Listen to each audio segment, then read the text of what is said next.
Hay veces que un documento legal no es solo papeleo. A veces es la única herramienta que separa la vida de la muerte. Sobre todo cuando hablamos de un niño. Hoy vamos a desgranar la increíble historia de cómo un simple papel se convirtió literalmente en un salvavidas. A primera vista, este documento, con su sello oficial del Poder Judicial de México, pues podría parecer un trámite cualquiera, pero nada más lejos de la realidad. Lo que tenemos delante es una orden de emergencia, una que se emitió en una auténtica carrera contrarreloj para salvar una vida. Y es que esta frase, que está sacada directamente del documento, lo dice todo, no hace falta añadir más.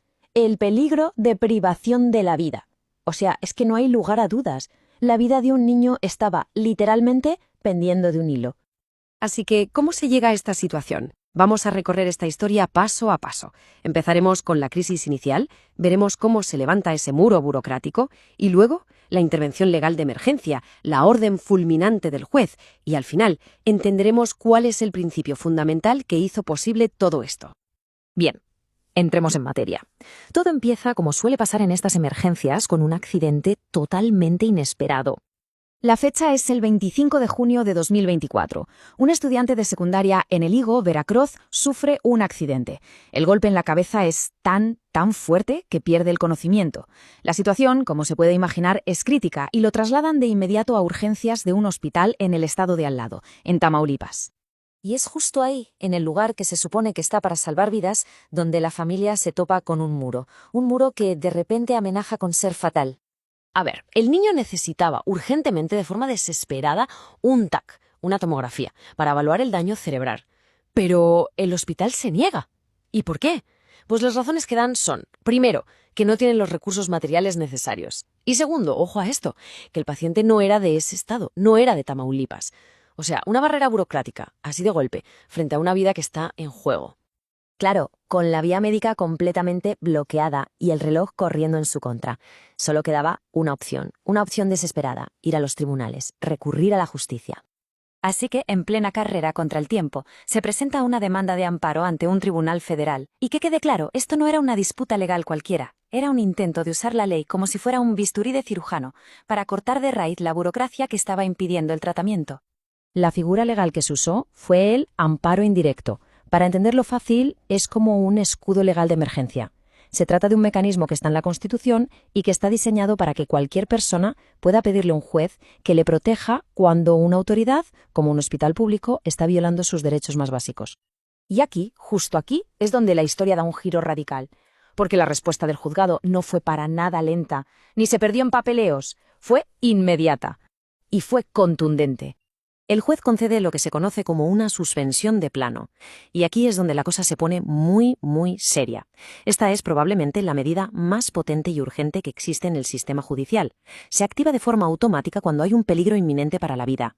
Aquí no hay debate, no hay esperas, es acción pura y dura. Y la orden del juez fue cristalina, súper directa. Punto 1. Darle servicio médico inmediato. Punto 2. Hacerle todas las pruebas y tratamientos que necesitara, incluyendo el famoso TAC. Punto 3. Que si ese hospital no podía, tenían la obligación de trasladarlo a cualquier otro centro del país que sí tuviera los medios. Y cuarto, informar de todo al tribunal. O sea, no había escapatoria posible. Y por si a alguien le quedaba alguna duda de la seriedad del tema, el juez lo escribe tal cual en mayúsculas: acaten de inmediato. Es que es potentísimo. Esto no es una sugerencia. Es una orden, con todas las letras. Pero es que, además, el juez les puso un plazo, y un plazo muy estricto. El hospital y todas las autoridades sanitarias implicadas tenían un máximo de 24 horas. 24. Y sin prórroga posible. Tenían que cumplir la orden e informar de vuelta al juzgado dentro de ese tiempo. Y la pregunta es, ¿y si decidían ignorar la orden? Bueno, pues el juez también fue clarísimo en esto.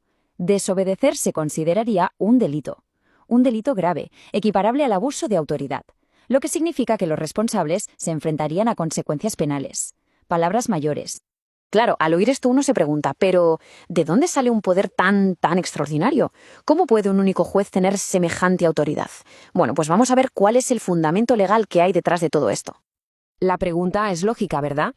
¿Cómo es posible que un solo juez pueda obligar a toda una estructura hospitalaria a moverse de forma tan inmediata?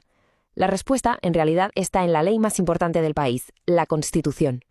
De hecho, el propio documento legal cita una decisión de la Suprema Corte de Justicia de la Nación. Y lo que viene a decir esa tesis es que proteger la salud no es una opción para el Estado, no es algo que pueda decidir si hace o no, es un derecho fundamental y está reconocido en el artículo 4 de la Constitución. Y al final todo se reduce a esto, que es la clave. El derecho a la salud en México se considera sagrado. No es un favor que se pide, es una obligación del Estado. Y tiene que garantizarlo a través de todas sus instituciones, da igual que sean públicas o privadas. Por eso, la negativa del hospital no fue solo una mala decisión o un error burocrático, fue directamente una violación de la Constitución. Este caso, la verdad, deja una reflexión final muy potente. Cuando los sistemas fallan, cuando las reglas o la propia burocracia se convierten en un obstáculo, ¿qué nos queda? Pues la respuesta que nos da este documento es muy clara. Un poder judicial independiente, que armado con la Constitución actúa como la ultimísima línea de defensa para proteger el derecho más básico de todos, que es ni más ni menos que el derecho a la vida.